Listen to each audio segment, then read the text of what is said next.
इस विकास दुबे अपराधी के ऊपर स्वर्गीय संतोष शुक्ला जो भारतीय जनता पार्टी के नेता थे, उनको राज्य मंत्री का दर्जा प्राप्त था, थाने के अंदर घुसकर मारने का मामला दर्ज है। अपने चचेरे भाई को मारने का मामला दर्ज है। एक विद्यालय के प्रबंधक थे सिद्धेश्वर पांडे जी, स्वर्गीय सिद्धेश्वर पांडे जी, उनकी हत्या का मामला दर्ज है। 60 से अधिक मामले दर्ज हैं। उत्तर प्रदेश में मिड डे मील की खबर कोई पत्रकार कर दे, उसको जेल हो जाएगी। उत्तर प्रदेश के कोरोना आंकड़ों पर कोई सवाल उठा दे, उस आईएएस अधिकारी सूर्य प्रताप सिंह पे मुकदमा दर्ज हो जाएगा। सैंड माफिया के खिलाफ कोई पत्रकार लिख दे तो उसकी हत्या हो जाएगी उन्नाव में। और एक दुर्दांत अपराधी पिछले 2.5 साल से घूम रहा है, उसके खिलाफ कोई कार्रवाई नहीं हुई। बता रहे वो 25,000 का इनामी है। तो आपको 25,000 का इनामी योगी सरकार क्यों नहीं गिरफ्तार कर पाई, क्यों नहीं उसको जेल भेज पाई? और जिन उत्तर प्रदेश के बहादुर पुलिस वालों को आपने भेजा इस दुर्दांत अपराधी को पकड़ने के लिए, उनके पास बुलेट प्रूफ जैकेट का इंतजाम था कि नहीं था? मैं पूछना चाहता हूं, उनके पास बुलेट प्रूफ जैकेट का इंतजाम था या नहीं था? उनके पास आधुनिक हथियार थे या नहीं थे? उनके पास इन दुर्दांत अपराधियों से लड़ने के लिए पर्याप्त पुलिस बल था कि नहीं था? क्योंकि हमारे 8 बहादुर जवानों की जान गई है। उसमें डीएसपी रैंक के अधिकारी, इंस्पेक्टर रैंक के अधिकारी उत्तर प्रदेश पुलिस के, सब इंस्पेक्टर रैंक के अधिकारी, हमारे पुलिस के जवान वो शहीद हो गए, उनकी जान चली गई। कभी आपने इतनी बड़ी घटना नहीं सुनी होगी। और इसका मतलब कि संगठित अपराध उत्तर प्रदेश में चल रहा है। योगी जी दावा करते हैं हमने संगठित अपराध खत्म कर दिया। योगी जी कहते हैं हमने संगठित अपराध पे सबसे करारी चोट पहुंचाई है।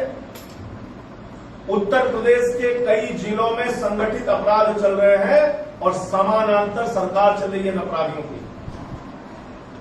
इन अपराधियों से वहां का प्रशासन भी कार्रवाई करने में डरता है। इन अपराधियों की एक समानांतर सरकार चलती है उस इलाके में, सब कुछ ये करते हैं, इनकी मर्जी से होता है। इस संगठित अपराध को तोड़ने के लिए, इस पर कार्रवाई करने के लिए अब तक योगी जी ने क्या किया? मैं समझता हूं पिछले 3.5 वर्षों में जो उत्तर प्रदेश की हालत हुई है, और ज्यादा दूर मत जाइए, 24 घंटे का आंकड़ा उठाकर देखिए। प्रयागराज में 4 लोगों की हत्या एक परिवार की हो गई, गाजियाबाद में हत्या, अमरोहा में हत्या, 24 घंटे में 18 हत्या उत्तर प्रदेश में। ऐसे जंगल राज को चलाने वाले योगी जी को अपने पद पर रहने का कोई अधिकार नहीं, उनको अपने पद से इस्तीफा दे देना चाहिए।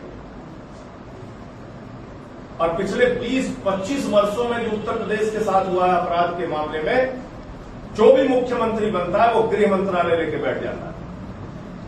जो भी मुख्यमंत्री बनता है वही गृह मंत्री के ऊपर कब्जा किए, गृह मंत्रालय के ऊपर कब्जा किया रहता है, क्योंकि उसको पुलिस तंत्र को अपने हाथ में रखना।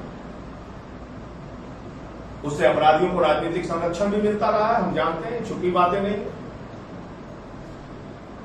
आप क्यों लेके बैठे हुए?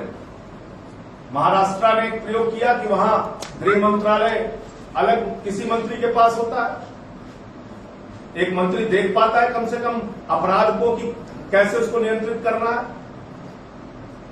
आप सारे विभाग लेके अपने पास बैठेंगे, आप सारी बड़ी बड़ी बातें करेंगे, जंगल राज खत्म करने की का दावा करेंगे, भ्रष्टाचार खत्म करने का दावा करेंगे, वोट उसी के नाम पे मांगेंगे, सत्ता उसी के नाम पे लेंगे, लेकिन कार्रवाई के स्तर पे कुछ नहीं। अपराधियों के लिए ऐसा बन गया उत्तर प्रदेश। मैं मांग करता हूं, प्रभु से सबसे पहले प्रार्थना करता हूं, हमारे जो ये 8 वीर जवान शहीद हुए हैं उत्तर प्रदेश पुलिस के, उनकी आत्मा को प्रभु शांति प्रदान करे, ईश्वर शांति प्रदान करे, उनकी पुण्य आत्मा को अपने चरणों में स्थान दे, और ये जो अपार कष्ट उनके परिवार के ऊपर पड़ा है उसको सहन करने की शक्ति दे। योगी जी को, उन जवानों का जीवन तो कोई वापस नहीं ला सकता, लेकिन कम से कम इस मुसीबत की घड़ी में उनके परिवार के साथ योगी जी को खड़ा होना चाहिए, उनके घावों पे मरहम लगाने की कोशिश करनी चाहिए। 1 करोड़ रुपए की सम्मान राशि सभी जो हमारे जवान शहीद हुए हैं उनके परिवारों को दिया जाए। जिन जिन पदों पे थे उन्हीं पदों पर उनके परिवार के लोगों को नौकरी दी जाए, और इस घटना की संपूर्ण उच्च स्तरीय न्यायिक जांच कराई जाए।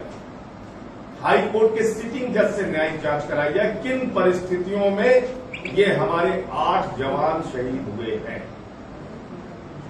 उनके पास किन किन संसाधनों का अभाव था जिसके कारण आज उनकी जान गई है। इतने दुर्दांत अपराधी को 2.5 साल तक खुलेआम बाहर कैसे रहने दिया योगी सरकार ने, इन सारे बिंदुओं की जांच होनी चाहिए।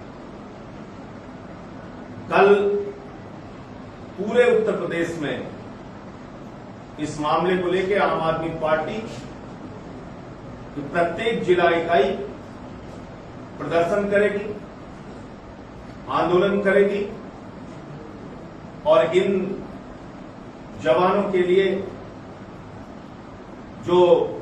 जिन्होंने अपना सर्वोच्च बलिदान दिया है अपराध से लड़ते हुए, उनके लिए श्रद्धांजलि सभा का आयोजन करेगी। उन जवानों को हम सर झुका के नमन करते हैं,